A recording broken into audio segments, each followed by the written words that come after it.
द्या ना चार. जर आता भाऊ तुम्ही विचार करायचा, लाड भाऊ हे लय सिरियसचे आहेत, तुम्हाला ते वाईट दिसतं. आमची तळमळ आमच्या गरिबांच्या लेकराच्या वेदनेशी, त्यांच्या पायाशी फुली आम्ही व्याध. तुमची 90 ते 94 4 वर्षाच्या काळात जर 60% लोकसंख्या होती, तर 94 ते 2026 पर्यंत मग तो 750 झाले 3%. आता ओबीसी लोकसंख्या 60% ना. 94 ला 4 वर्षांनी 2026 पर्यंत टप्पे पाडा ना. प्रति 4 वर्षाला यांची 30% लोकसंख्या वाढेल आणि आमची कमी होती. आमच्या राणे साहेबांनी, मी त्यांना राणे दादा म्हणतो, मी त्यांना बोलत नाही, त्यांनी पोट्टे सोडित नाही मी, पण दादांना मानतो मी पहिल्यापासून, आज नाही.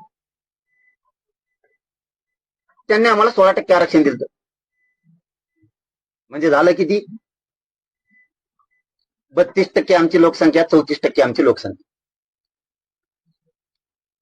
गायकवाड आयोगाने दिलं 12-13% नोकरीत आणि शिक्षणात, 13%वर आलो.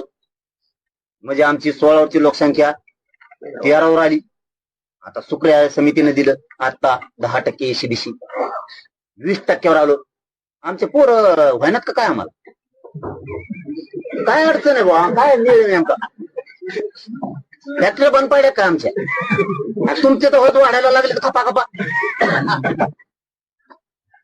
काय हे बघा, हे साधा विषय नाहीये. आम्हाला खूप येड्यात काढलं गेलं आणि आम्हीच ऐकून घेतोय प्रत्येक वेळेस परत. आणि त्यांनी ऐकून नाही घ्यायचं, त्यांनी भेव दाखायचं.